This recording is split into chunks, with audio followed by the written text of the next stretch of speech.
Hello class, this is the chapter of history, chapter number 7, new questions and idea for class 6th. Okay, so in this chapter we study about the story of the Buddha and what are the new ideas given by the Jainism, Buddhism, or we also discuss about the story of Buddha and Mahavira. Okay, so let me start.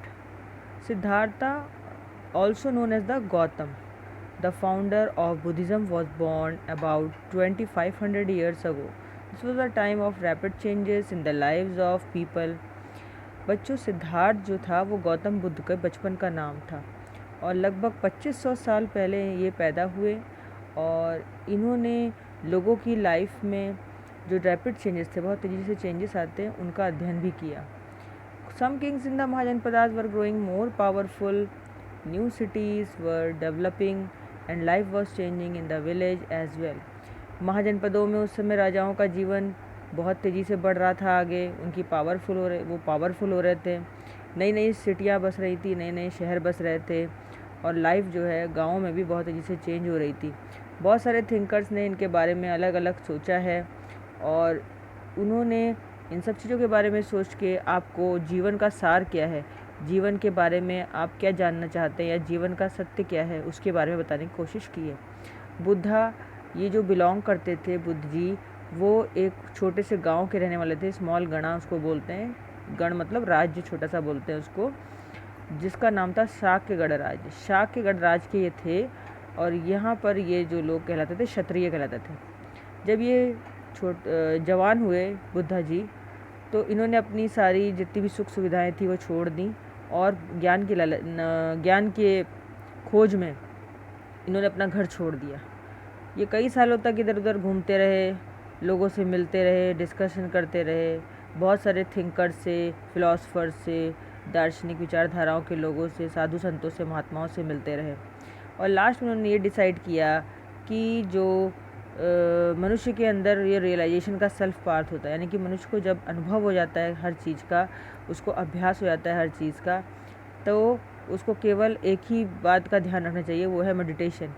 मतलब इन्होंने कई दिनों तक meditation किया, ध्यान लगाया और last में पीपल ट्री के नीचे इनको बोध गया, जो बिहार में एक जगह है बोध गया, वहाँ पर एक पीपल के पेड़ के नीचे इनको ज्ञान प्राप्त होता है और जब ज्ञान प्राप्त हुआ उसको एनलाइटमेंट बोलते हैं. और उस ज्ञान के प्राप्त होने के बाद में ये जो सिद्धार्थ थे, इन गौतम बुद्ध को महात्मा बुद्ध के नाम से जाना जाने लग गया. एक मतलब बुद्ध का मतलब होता है एक बुद्धिमान व्यक्ति. ही देन वेंट टू सारनाथ. उसके बाद ये सारनाथ जाते हैं और ये वाराणसी के आसपास का एरिया है सारनाथ, नियर वाराणसी, जहाँ पर इन्होंने पहली अपनी प्रीच दी, पहला प्रवचन कहे और इन्होंने अपनी सारी लाइफ जो है लोगों को, सारी लाइफ भर ये पैदल ही चले, एक जगह से दूसरी जगह गए, लोगों को बार बार इन्होंने जो है कई सारे प्रवचन दिए, टीचिंग्स की और उसके बाद में कुशिनारा नाम की जगह पर इनका देहांत हुआ. ठीक है बच्चों, तो ये तो महात्मा बुद्ध के बारे में थोड़ा सा एक समरी थी. अब आता है the Buddha taught that life is full of suffering and unhappiness. Buddha ji ने ये बोला कि जो पूरा ये हमारा जीवन है ये दुखों से भरा हुआ है, दुख आते जाते रहते हैं और दुख का कारण क्या है, डिज़ायर्स है, हमारी चिंताएं हैं, हमारी इच्छाएं हैं. अगर हम अपनी सभी इच्छाओं को फुलफ़िल ना करने के बजाय उन पर एक रोक लगा लें और ये सोचें कि जीवन में मनुष्य की जो है उसको ज़्यादा इच्छाएं नहीं करनी चाहिए, तो हम सुखी हो सकते हैं. Even if we get what we want we are not satisfied. उन्होंने कहा कि हम कभी भी जो कुछ पाते हैं हमें उसमें कभी सेटिस्फैक्शन ही नहीं होता है. हम जो कुछ भी पाते हैं, जो कुछ भी चाहते हैं, अगर वो मिल जाता है तो उससे और आगे जा करके फिर लेने की इच्छा होती है कि और ज़्यादा इससे मिल जाए, और ज़्यादा मिल जाए, और ये और ज़्यादा लेने की इच्छा ही हमें लालची बना देती है. तो लालची बनाने से हमें दुख मिलता है. The Buddha describe that this as thirst और तन्हा. मतलब आप में जब आपकी ज़्यादा इच्छा होगी तो तृष्णा बढ़ेगी, यानी तृष्णा का मतलब है आपके अंदर बहुत ज़्यादा इच्छा बढ़ जाएगी. इच्छा बढ़ेगी तो आपके अंदर जो इच्छा बढ़ जाती है ज़्यादा, उसको बोलते हैं तन्हा. ही टॉट, उन्होंने ये भी बताया that this constant craving could be removed by following moderation everything. उन्होंने ये भी कहा कि इंसान अपने जीवन में निरंतर कुछ चीज़ों का त्याग करके अपनी लाइफ को अच्छा बना सकता है। He also taught that people to be kind and respect the lives of others. उन्होंने ये भी बताया कि मनुष्य को दयालु होना चाहिए, यहाँ तक कि जानवरों पर भी दयालु होना चाहिए और दूसरों की जीवन की भी उनको रिस्पेक्ट करनी चाहिए। अच्छे एक्शंस करने चाहिए, अच्छे कार्य करने चाहिए, जिससे उनकी पूरी लाइफ जो है, ये जो उनका जो प्रेजेंट जीवन है वो भी अच्छा रहे और साथ साथ में उनका आने वाला जीवन भी सुधरे। The Buddha taught in the language the ordinary people प्राकृत।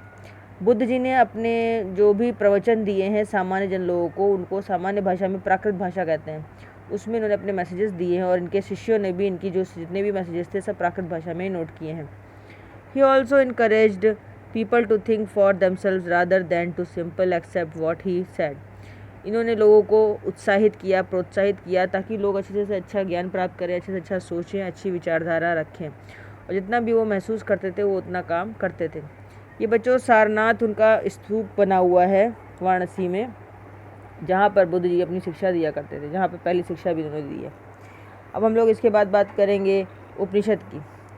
उपनिषदों में बहुत सारी बातें बुद्ध जी के बारे में, उनके अर्लियर जीवन के बारे में लिखी हैं, उनके बचपन के जीवन के बारे में लिखी हैं और बहुत सारे थिंकर्स से वो मिलते थे और कई सारे फिलोसफर्स और दार्शनिक विचारधारा के लोग उनसे मिलते थे और उनसे डिफ़िकल्ट क्वेश्चंस पूछ के उनके आंसर प्राप्त करते थे। Some of them wanted to know about their life after death. बहुत सारे लोग ऐसे भी थे जिन्होंने उनसे मृत्यु के बाद क्या होता है, डेथ के बाद क्या होता है जीवन का हमारे, इस बारे में भी पूछा। दूसरा ये भी जानना चाहते थे कि why sacrifices should be perform. उन्होंने कहा कि त्याग क्यों करना चाहिए, हमें त्याग करने से क्या लाभ होगा। बहुत सारे थिंकर्स ये सोचते थे कि was something permanent in the universe, कि बहुत सारी चीज़ें इस यूनिवर्स में, इस ब्रह्मांड में परमानेंट होती हैं, that would last even after death. जो कि लेकिन उन्होंने फिर बाद में ये विचारधारा दी कि इस दुनिया में कुछ भी परमानेंट नहीं है, जो कुछ भी है उसका अंत जरूर होना है। जो कुछ भी यहाँ पैदा हुआ है वो एक ना एक दिन नष्ट होगा, चाहे कोई वस्तु हो, चाहे कोई प्राणी हो, चाहे कोई जानवर हो। जो कुछ भी यहाँ भगवान ने संसार में बना के भेजा है वो एक दिन जरूर नष्ट होता है। तो डिस्क्राइब दिस एज द आत्मा। और उन्होंने ये भी बताया कि मनुष्य मर जाते हैं, जानवर मर जाते हैं, लेकिन उनकी आत्माएं यानी कि मनुष्य और जानवर इस संसार में कभी नहीं मरते। वो किसी न किसी आत्मा के रूप में यहाँ पर एक यूनिवर्सल सोल के रूप में हमेशा विद्यमान रहते हैं और लास्ट में उनकी जो आत्मा है वो ब्रह्मांड में जाके मिल जाती है, तो उसको यूनिवर्सल सोल बोलते हैं, सार्वत्रिक आत्मा। यानी कि आत्मा कभी नहीं मरती, आत्मा हमेशा रहती है। They believe that ultimately both the आत्मा एंड द ब्राह्मण वर वन। उन्होंने कहा कि चाहे आप उसको ब्रह्मा कहिए, चाहे परम ब्रह्म कहिए और चाहे आत्मा कहिए, यानी कि इंसान जो है वो आत्मा का स्वरूप है और आत्मा ही परमात्मा है, आत्मा ही ब्रह्म है, परम ब्रह्म है। इसलिए आत्मा, इसका मतलब है कि आत्मा जो है वो ही भगवान स्वरूप है। ईश्वर में और आत्मा में कोई डिफरेंस नहीं। Many of their ideas were recorded in the Upanishad. उनके बहुत सारे आइडियाज़ बुद्ध जी के वो उपनिषदों में रिकॉर्ड किए गए हैं। These were part of the later Vedic text. इसके बाद में जो बाद में वैदिक ग्रंथ लिखे गए हैं, वैदिक ग्रंथ, उनके भी पार्ट बने।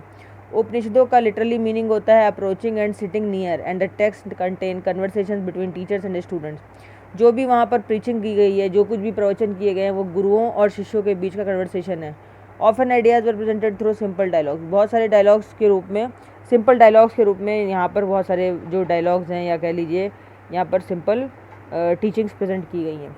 अब आता है most of Upanishad thinkers were men, specially Brahmins, राजाज।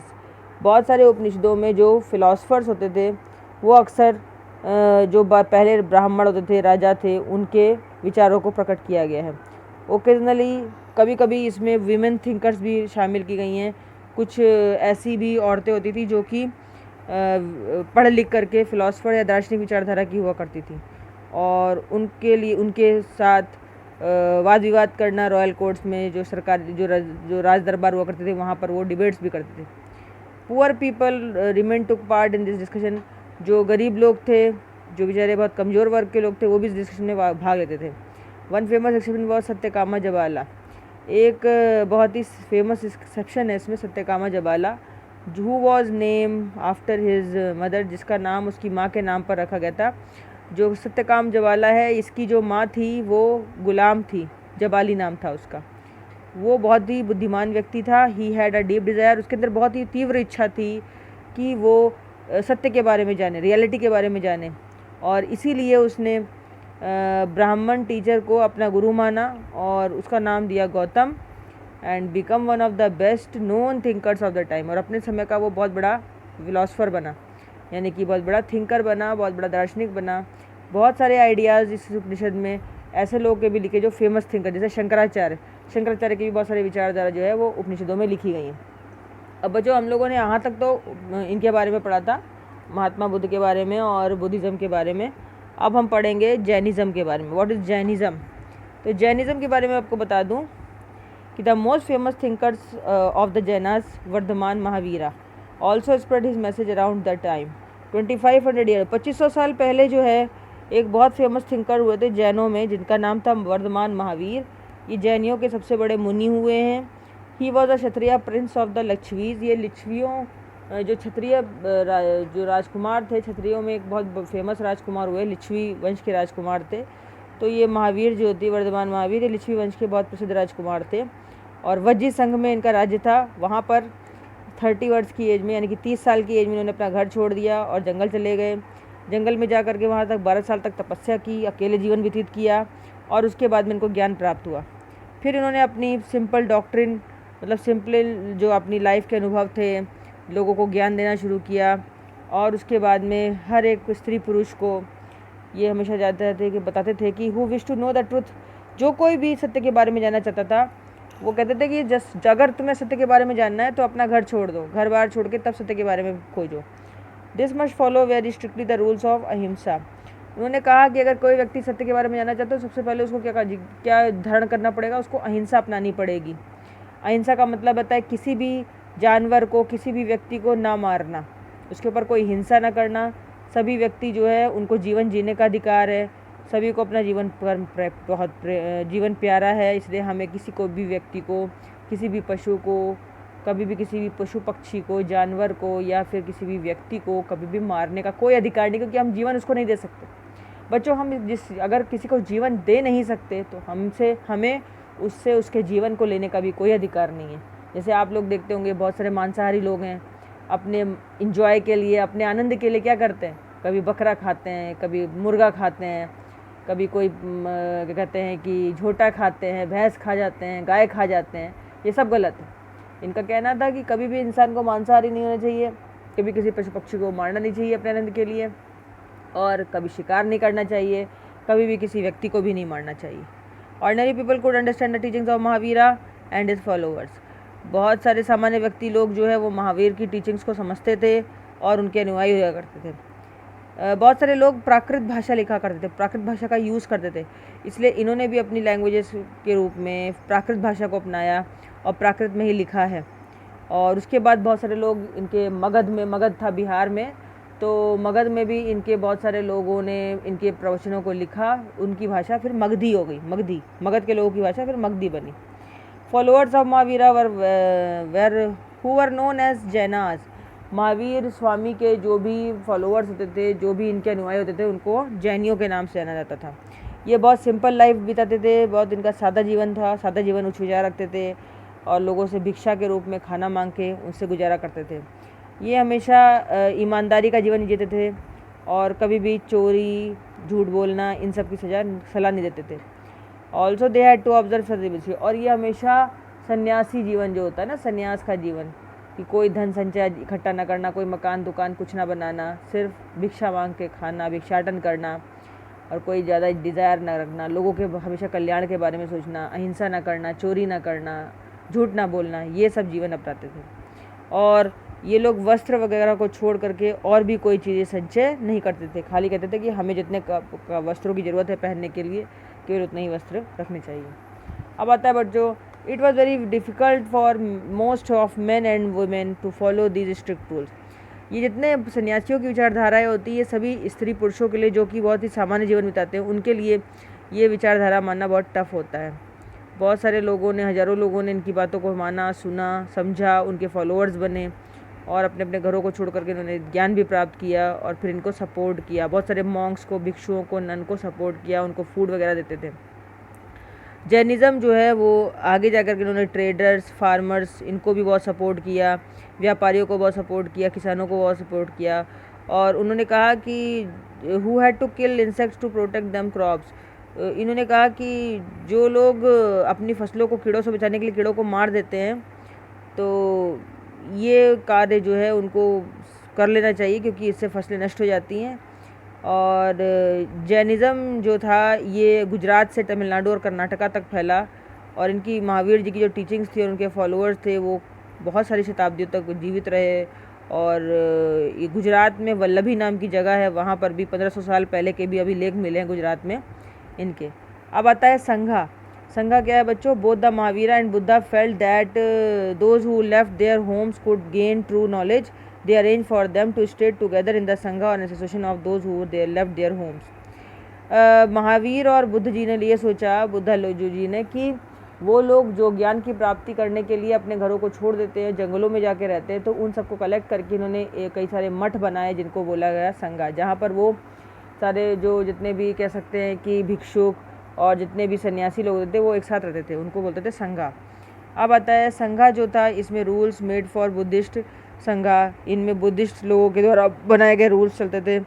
इनके बारे में विनय पट्टिका नाम की एक पुस्तक है जो महावीर स्वामी की लिखी हुई, उसमें इनके बारे में बहुत कुछ लिखा हुआ है। जितने भी मैन हैं कुड ज्वाइन द संघा, जितने भी आदमी औरतें थी बच्चे थे सभी इसको संघा को ज्वाइन कर सकते थे।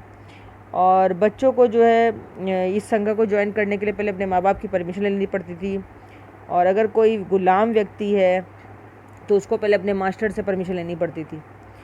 और अगर मान लीजिए कि कोई कर्ज़दार है तो पहले उसको अपना कर्जा उतार करके, और अगर वीमेन है तो उसको अपने हस्बैंड से परमिशन लेनी पड़ती थी। इस तरीके से संघा में लोग आते थे, सिंपल लाइफ बिताते थे, ध्यान मगन होते थे, और फिर सिटीज़ और विलेजेस में जा करके भिक्षाटन करते थे। वहाँ पे कई घंटों तक अपनी ये जो है भिक्षाओं को भिक्षा लेने के बाद वहाँ पर प्रवचन दिया करते थे। इस तरीके से इन्होंने बहुत सारे भिक्षुक और भिक्षुणी बनाए, औरतें भी इसमें शामिल थीं। तो जो औरतें भिक्षाटन करके अपना जीवन व्यतीत करती थी उनको भिक्षुणी बोलते थे। फिर ये लोग जो है बहुत सारी मीटिंग्स वगैरह करते थे ताकि लोगों के बीच में कोई झगड़ा झंझट विवाद हो तो उसको निपटाने में भी सहायता करते थे। और बहुत सारे संघा में बहुत सारे टाइप के लोग थे, जैसे कि ब्राह्मण थे, क्षत्रिय थे, लेबरर्स थे, और मर्चेंट्स यानी कि बार्बर्स है, नाई वगैरह, जो भी सौदागर है, क्षत्रिय है, और जो कोर्टिसन दरबारी लोग होते थे, गुलाम थे, सभी लोग सभी टाइप के लोगों ने संघा में ज्वाइन कर रखा था। और वहाँ पर ये ब्यूटीफुल पोएम्स वगैरह भी बनाते थे। अब आता है मोनेस्ट्रीज़, मठ। मठों में क्या होता था बच्चों कि to begin with the both Jain and Buddhism monks went from place to place throughout the year. जब जैन और बुद्धिस्ट धर्म शुरू हुआ तो जो यहाँ के भिक्षुक लोग होते थे वो बहुत समय तक, कई सारे सालों तक एक जगह से दूसरी जगह पर वो घूमते रहते थे। और फिर इनके बाद इन लोगों ने क्या शुरू किया कि जब रेनी सीजन होता था और जाड़ा पड़ता था, बहुत जब बर्फ़बारी होती थी, तो ये लोग क्या करते थे, कुछ टेम्परेरी शेल्टर्स लेते थे, जैसे कि कुछ गार्डन्स या कोई हिल केव्स होती थी, जो पहाड़ों में गुफाएं होती हैं, वहाँ पर शेल्टर लेते थे। नेचुरल केव्स में, हिली एरिया में, जैसे को नेचुरल केव दिखाई गई है इनमें, यहाँ नेचुरल केव्स में, ये हिली एरियाज़ में, यहाँ पर भिक्षुक लोग जो है, जो मॉन्क्स है, नन है, ये सब आकर के यहाँ रहती थी और अपना शेल्टर बनाती थी। ठीक है। और बहुत सारे लोग जो है गार्डन वगैरह में रहते थे, उनका नाम रखा गया था विहाराज। ठीक है। तो मठ वगैरह जो है ये कई सारे हिली एरियाज़ में, विलेजेस में, और कई सारे जो है परमानेंट शेल्टर्स बनाते थे, उनको विहाराज बोलते थे। ठीक। अब आता है कि विहाराज जो है वो मैक्सिमम जो है लकड़ी के बने होते थे और ईंटों के बने होते थे, यानी कि जो ये नेचुरल केव्स होती थी, गुफाएं, उसके उनको मोनेस्ट्रीज बोला जाता था। और इसके अलावा जो लकड़ी के, ईंटों के जो बनाए जाते थे घर, जहाँ पर ये भिक्षुक और भिक्षुणियाँ रहते थे, मॉन्क्स और नन, इनको विहाराज बोलते थे। बहुत सारी जो केव्स हैं वो डग आउट करके निकाली गई हैं वेस्टर्न इंडिया में। अब very often the land on with the viharas was built by, बहुत सारी जगह ऐसा भी है कि विहार वगैरह जो बनवाए गए थे वो बहुत सारे, जो कह सकते हैं कि आप, जो रिच मर्चेंट होते थे, धनी व्यापारी, जमींदार, राजा लोग, ये विहार देते थे। और ये भी विहार जो है ये इन राजाओं के द्वारा, जमींदारों के द्वारा, व्यवसायियों के द्वारा इनको दे दिए जाते थे, जहाँ पर ये लोग जाते थे, रहते थे। और लोकल पीपल वहाँ पे आते थे, कोई उनको लिए, जैसे मॉन्क्स के लिए, नन्स के लिए जो वहाँ रहती थी, सन्यासी लोग, उनके लिए, जैसे कोई मान लीजिए खाना लेके आ रहा है, कोई कपड़े लेके आ रहा है, कोई मेडिसिन लेके आ रहा है मॉन्क्स और नन्स के लिए। तो इस तरीके से इनका काम चलता था। तो बच्चों ये आपका चैप्टर यहीं पर फिनिश होता है and that is all about this chapter number 7 and in our next video we start the chapter number 8.